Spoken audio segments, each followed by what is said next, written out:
राज्यसभा में सांसदों के विदाई समारोह को संबोधित करते हुए पीएम नरेंद्र मोदी ने आज पूर्व पीएम मनमोहन सिंह की तारीफों के पुल बांध दिए। राज्यसभा के कई सांसदों का कार्यकाल खत्म हो रहा है, जिसके लिए पीएम मोदी भाषण दे रहे थे। पीएम मोदी ने इस बीच मनमोहन सिंह की जमकर तारीफ की। पूर्व पीएम मनमोहन सिंह का भी कार्यकाल खत्म हो रहा है। पीएम ने कहा कि मेरे मनमोहन जी से वैचारिक मतभेद हो सकते हैं, लेकिन उन्होंने हमेशा देश के लिए मार्गदर्शक का काम किया। मोदी ने कहा कि जब भी देश के लोकतंत्र की बात होगी, मनमोहन जी की बात जरूर होगी। हर 2 वर्ष के बाद एक नई प्राण शक्ति प्राप्त करता है, एक नई ऊर्जा प्राप्त करता है, एक नए उमंग और उत्साह का वातावरण भर देता है। और इसलिए हर 2 साल में जो होने वाली विदाई है, वो विदाई एक प्रकार से विदाई नहीं होती है। वो ऐसी स्मृतियों को यहां छोड़ करके जाते हैं, जो स्मृतियां आने वाली जो नई बैच होती है, उनके लिए ये अनमोल विरासत होती है। जिस विरासत को वो यहां अपने कार्यकाल के दरमियान और अधिक मूल्यवान बनाने का प्रयास करते हैं। जो आदरणीय सांसदगण अपने, कुछ लोग जा रहे हैं, हो सकता है कुछ लोग आने के लिए जा रहे हो और कुछ लोग जाने के लिए जा रहे हो। मैं विशेष रूप से माननीय डॉक्टर मनमोहन सिंह जी का स्मरण करना चाहूंगा। 6 बार इस सदन में वो अपने मूल्यवान विचारों से और नेता के रूप में भी और प्रतिपक्ष में भी नेता के रूप में उनका बहुत बड़ा योगदान रहा है। वैचारिक मतभेद, कभी बहस में छिटाकशी, वो तो बहुत अल्पकालीन होता है, लेकिन इतने लंबे अरसे तक जिस प्रकार से उन्होंने इस सदन का मार्गदर्शन किया है, देश का मार्गदर्शन किया है, वो हमेशा हमेशा जब भी हमारे लोकतंत्र की चर्चा होगी, तो कुछ माननीय सदस्यों की जो चर्चा होगी, उसमें माननीय डॉक्टर मनमोहन सिंह की योगदान की चर्चा जरूर होगी।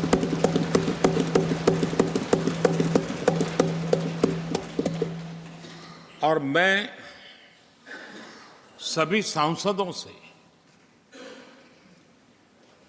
चाहे इस सदन में हो या उस सदन में हो, जो आज है वो शायद भविष्य में आने वाले हो, मैं उनसे जरूर कहूंगा कि ये जो माननीय सांसद होते हैं, किसी भी दल के क्यों न हो, लेकिन जिस प्रकार से उन्होंने अपने जीवन को कंडक्ट किया होता है, जिस प्रकार की प्रतिभा के दर्शन उन्होंने अपने कार्यकाल में कराए होते हैं, उसका हमने एक गाइडिंग लाइट के रूप में सीखने के लिए प्रयास करना चाहिए। मुझे याद है उस सदन के अंदर लास्ट कुछ दिनों में एक वोटिंग का अवसर था, विषय तो मैं छूट गया मेरा, लेकिन पता था कि विजय ट्रेजरी बैंक की होने वाली है। अंतर भी बहुत था, लेकिन doctor Manmohan Singh ji wheel chair में आए, वोट किया। एक सांसद अपने दायित्व के लिए कितना सजग है, उसका वो उदाहरण, वो प्रेरक उदाहरण था। इतना ही नहीं, मैं देख रहा था कभी कमेटी के चुनाव हुए, कमेटी मेंबर्स के, वो व्हीलचेयर में वोट देने आए। सवाल ये नहीं है कि वो किसको ताकत देने के लिए आए थे, मैं मानता हूं वो लोकतंत्र को ताकत देने आए थे। और इसलिए आज विशेष रूप से मैं उनके दीर्घायु के लिए हम सब की तरफ से प्रार्थना करता हूं, वे निरंतर हमारा मार्गदर्शन करते रहें, हमें प्रेरणा देते रहें। आदरणीय सभापति जी, जो हमारे साथी नए दायित्व की ओर आगे बढ़ रहे हैं, इस सीमित विस्तार से एक बड़े विस्तार की तरफ जा रहे हैं, राज्यसभा से निकल करके जनसभा में जा रहे हैं, तो मैं मानता हूं उनका साथ, यहां का अनुभव, इतने बड़े मंच पर जा रहे हैं, तब देश के लिए एक बहुत बड़ी पूंजी बन करके निकलेगा।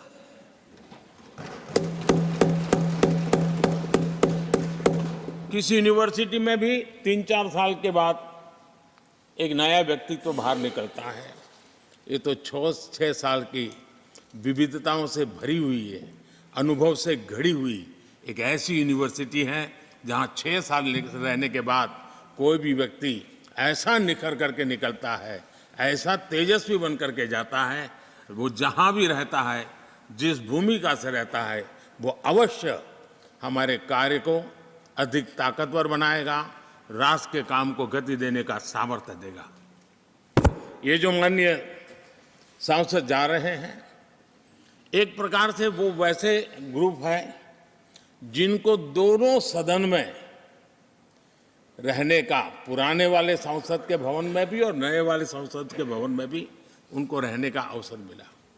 ये साथी जा रहे हैं, वो आज़ादी के 75 वर्ष अमृत काल का, उसके नेतृत्व का साक्षी बन करके जा रहे हैं।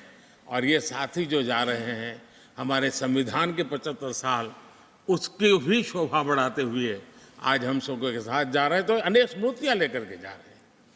हम वो दिन भूल नहीं सकते कि कोविड के कठिन कालखंड में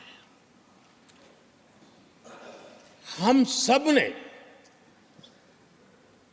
परिस्थितियों को समझा, परिस्थितियों के अनुकूल अपने आप को गढ़ा।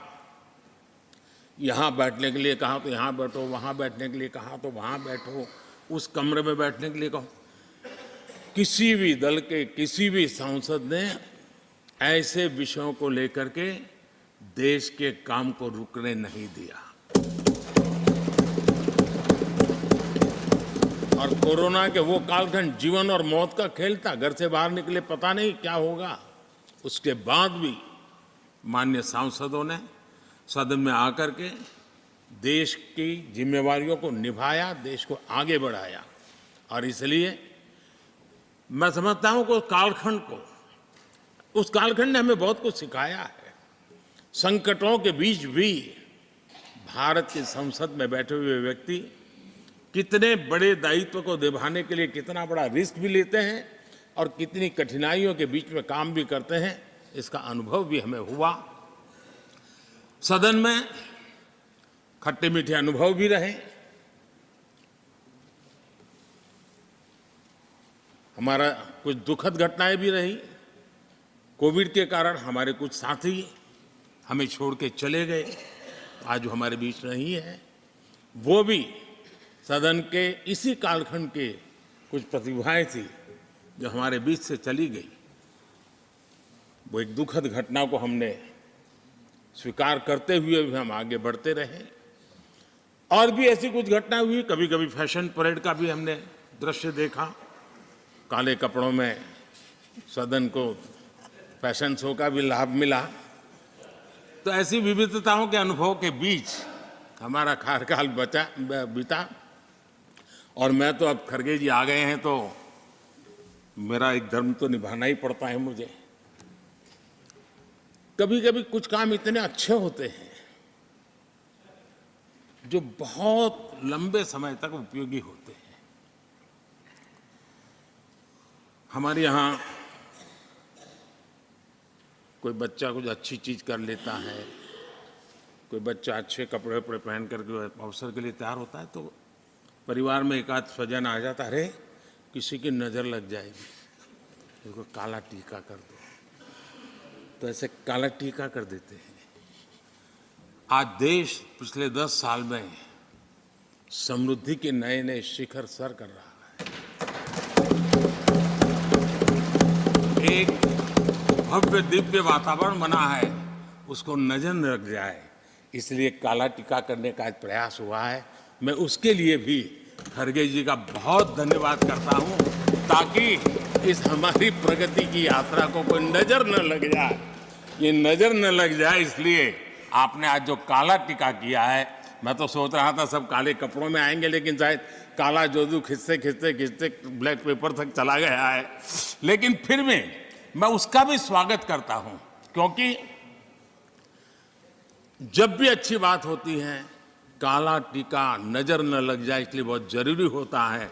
और उस पवित्र काम को, और आज जिस उम्र के हैं उस व्यक्ति जब ये काम करता है तो जरा अच्छा रहता है, तो मैं इसके लिए भी आपका आभार व्यक्त करता हूं। आदरणीय सभापति जी, ये विषय कोई लंबा बोलने का तो है नहीं, लेकिन हमारे यहाँ शास्त्रों में एक बहुत बढ़िया बात कही गई है। शायद हमारे सब साथी जा रहे हैं तो जो कमी भी हमें महसूस होगी उनकी, क्योंकि उनके विचारों का लाभ जो आ जाएंगे वापस वो तो और तेज तरार होकर के आएंगे। जिसको हमला करना है वो भी मज़ेदार हमले करेंगे, और जिसको रक्षा कवच बनाना है वो भी बढ़िया बनाएंगे। वो अपना काम चलता रहेगा। हमारे यहाँ शास्त्रों में कहा गया है,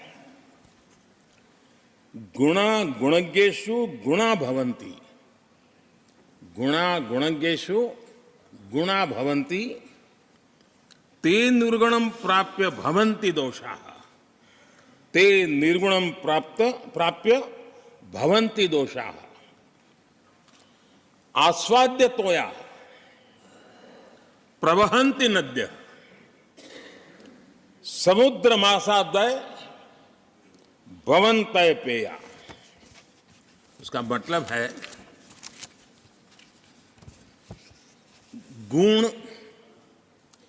गुणी लोगों के बीच रहकर गुण होते हैं।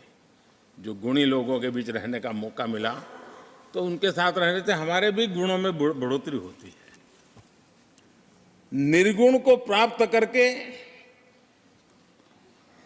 वो दोष युक्त हो जाते हैं।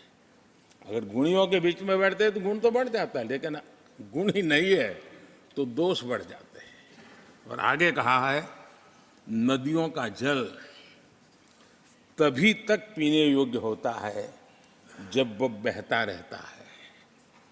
सदन में भी हर 2 साल के बाद नया प्रवाह आता है, और जब तक बहता रहता है, लेकिन नदी कितनी ही मीठी क्यों ना हो, पानी कितना ही स्वादिष्ट क्यों ना हो, लेकिन जैसे ही समुद्र से मिल जाती हैं वो किसी काम की रहती नहीं है। उसमें दोष आ जाते हैं, दोष युक्त हो जाते हैं, और इसलिए समुद्र को प्राप्त करने के बाद पीने योग्य नहीं रहता। मैं समझता हूँ ये संदेश हर एक के जीवन में प्रेरक रहेगा। इसी भावना के साथ जो साथी समाज जीवन के एक बहुत बड़े फलक पर जा रहे हैं, इस जीवंत यूनिवर्सिटी से अनुभव प्राप्त करके जा रहे हैं, उनका मार्गदर्शन, उनका कर्तृत्व राष्ट्र के काम आएगा, नई पीढ़ी को प्रेरणा देता रहेगा। मैं सभी साथियों को हृदय से अनेक अनेक शुभकामनाएं देता हूं। बहुत बहुत धन्यवाद।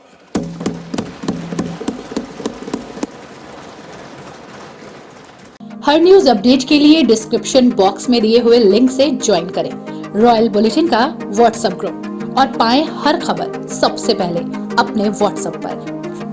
अपने आसपास की खबरों के लिए सब्सक्राइब करें रॉयल बुलेटिन और इस वीडियो पर कमेंट के जरिए अपनी राय देना ना भूलें।